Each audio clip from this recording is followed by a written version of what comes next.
Architectural Builders Supply is pleased to present you with this recording of the technical question that is listed in the title of this video. This call may be monitored and recorded for quality assurance. Good. Good to finally get in touch. We were playing phone tag a little bit. Sure. So I saw your email where you said you didn't think that lock face and core was the Sargent 6300. What was your? Okay, so let's take a look at that. Yeah. So your email said that this is what I need to go with, a Mortise Bolt you previously sent me. I'm told so a Sargent 6300 there's nothing in that picture that's a Sargent 6300. So I don't know what you need. What do you need? I need the picture. Oh, okay, so that has nothing to do with Sargent 6300, but in the picture, what do you need? Do you need a cylinder? I was given that spec by the general contractor, so if that's not correct, then they don't know what they're talking about. They don't. No.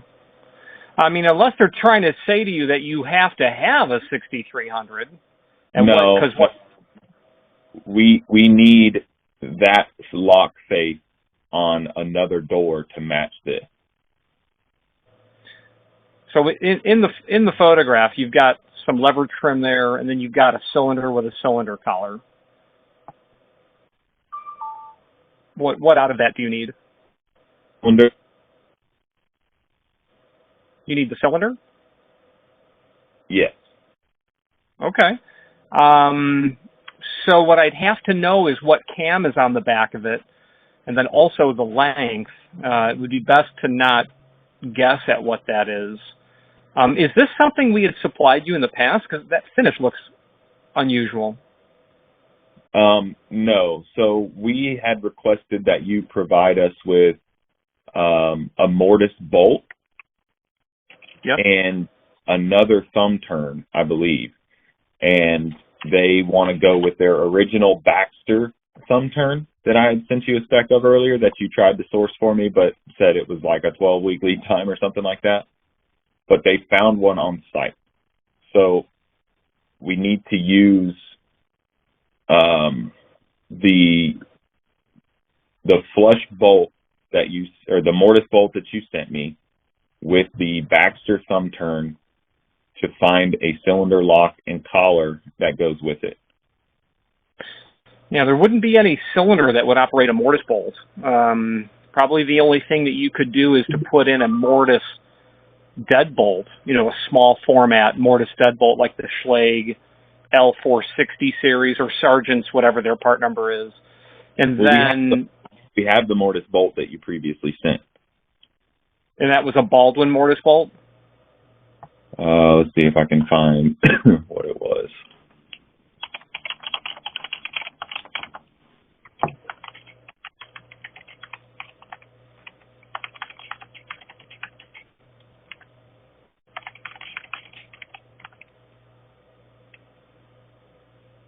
Well, it looks like it was the 0419. Yeah, that's Baldwin.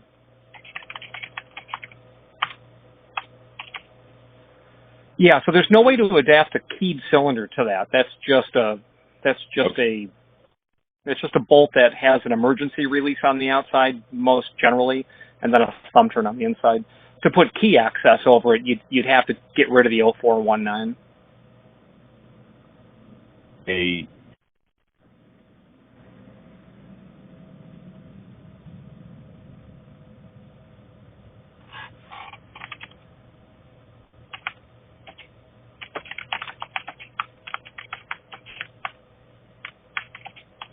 If not, they have agreed to allow me to put a dummy cylinder and ring and just operate the bolt from the inside. Okay, so you want to? something that can fully function, I'd like to provide it for them. If not, they've agreed to allow that because this is just a sales center.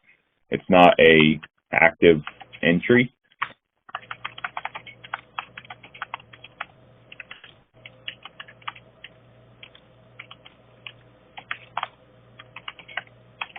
Okay.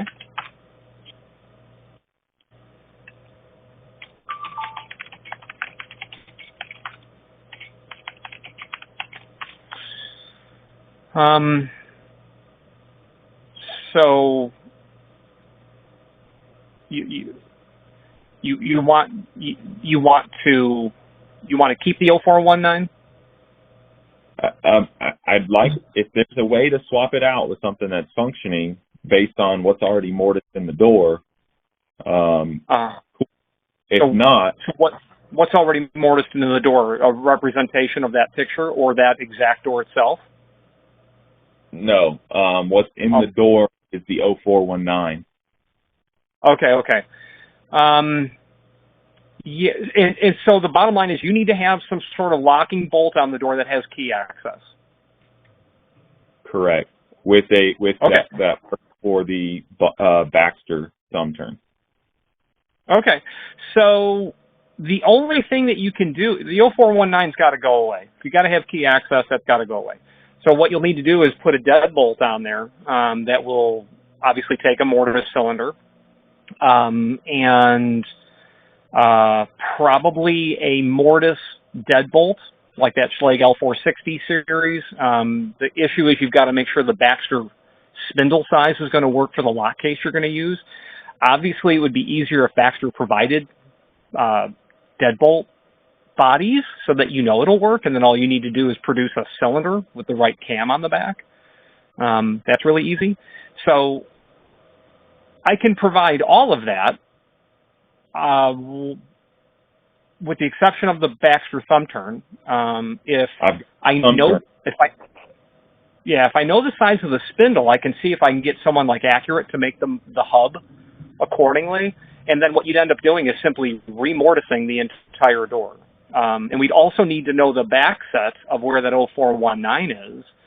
I mean, I can look up the template. You don't need to tell me that. And that could be problematic. Yeah, I'm leaning, because of what it sounds like it's going to take, I'm leaning more towards the dummy cylinder. So how would you accomplish the mandate of having key access if you put on a dummy cylinder? We wouldn't at that point. Okay. Okay. Well, then why don't you just leave what's there? So we would just leave what's there, swap out the thumb turn with the Baxter, and put the dummy cylinder on the front. So a hole for a cylinder was drilled in that door that was intended to take an 0419? No, we did not drill one because we didn't have one. Oh, okay. Well, then you don't need a dummy cylinder if there's no hole. Well, we do because they want it to look representative of what it will be in a future unit. Yeah. Right on. Okay, Baxter thumb turn, the 0419 that you already have, you're going to drill a hole in the door for a dummy cylinder and then a collar. Okay, so the question is going to be is how are you going to hold the dummy cylinder in the door? The problem with that is the prep in the edge of the door is if you took a mortise cylinder and you held it on with a threaded nut, they're called cash box nuts, that's probably going to be 04. Let me look at the template for the 0419 templates. I don't know if you're going to be able to get that in there. Templates. So an 0419. Show me 2 1/4. Yeah, you could probably. Man.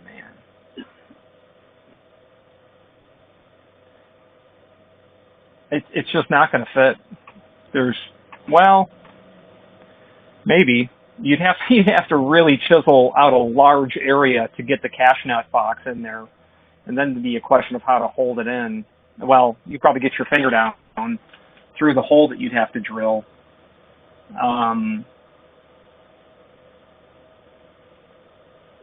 it's a confluence of incompatible ideas. I know. I mean, you could probably get a mortise dummy. The problem is the mortise cylinders aren't threaded down far enough to tighten it. No, it's not going to work. There's just, yeah, well, no, it would probably work, but you'd need a washer to go in there. The nut does not have a great enough outside diameter to thread the cylinder into to where you may not need some sort of a washer to hold it on. Would it be possible to epoxy it in? Oh, yeah, I suppose. I mean, it's brass, and I really couldn't comment as to, the level of success that you may have. Yeah, like I said, I don't need it functioning. I don't even need something mortised in the side. It's just a matter of getting that lock face on the face of the door to represent reality. Okay, but you have to have the 0419 installed. It is installed. Okay. Mm-hmm. And you've got additional doors to do like this in the future? Or this is the only one?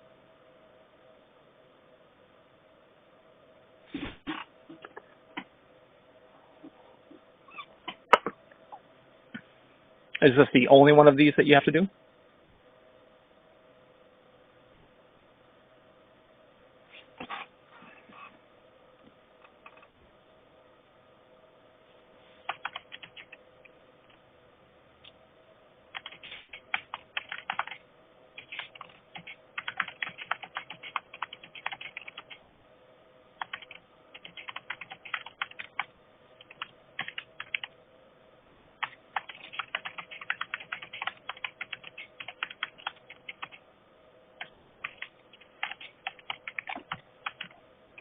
Brock, you there? Yeah, I'm here. Oh, okay. So is this the only one of those doors that you have to do? Yes. Okay. Yeah, I would, the diameter of a mortise cylinder is going to require an 1.25 inch hole. The cash the cash box nuts I have, I'll email you a link to that. And if you feel like you can get a dummy cylinder threaded in there and held on, then awesome. I wouldn't recommend epoxying it only because, the future Brock is going to he's going to wonder what the heck the old Brock was doing by gluing something to a door. So if you can mechanically do it where it can be reversed. Yeah, so everybody knows what we're doing here. This is just for show. It's a mock-up in a sales center, like I said. So nobody's going to seek to have this door functioning. If it does have a keyed option on the front, the Baxter thumb turn and the 0419 is going to hold the door closed, and we should be okay.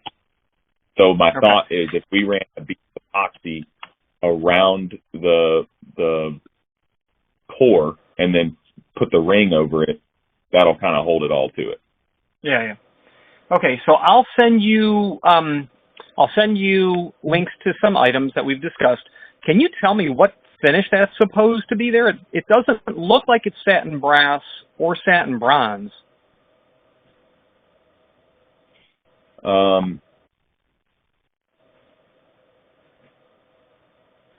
Or what finish are you going for? It looks like that trim it's probably some proprietary finish. Not proprietary, but Baldwin's got distressed, weathered nickel. So it's probably something like that in terms of unique. Yeah, so everything was supposed to match that Baxter finish. That's what the actual handle there is in the picture. And the ring looks like it matches, but the core face looks to be a little bit different. So because I know we talked about this previously that we can't get the Baxter finish, we were going to try to custom paint finish it. Oh, I got it. I understand. Okay. So close will be sufficient. Yeah. So, okay. So I'll send you a link to some stuff that you may be able to cobble together to make this work. And And fingers crossed. Give me about 10 minutes. I'll send it over to you. Thank you, Rich. I appreciate it. Thank you, sir. Bye-bye. Bye. Architectural Builders Supply hopes you have enjoyed this program.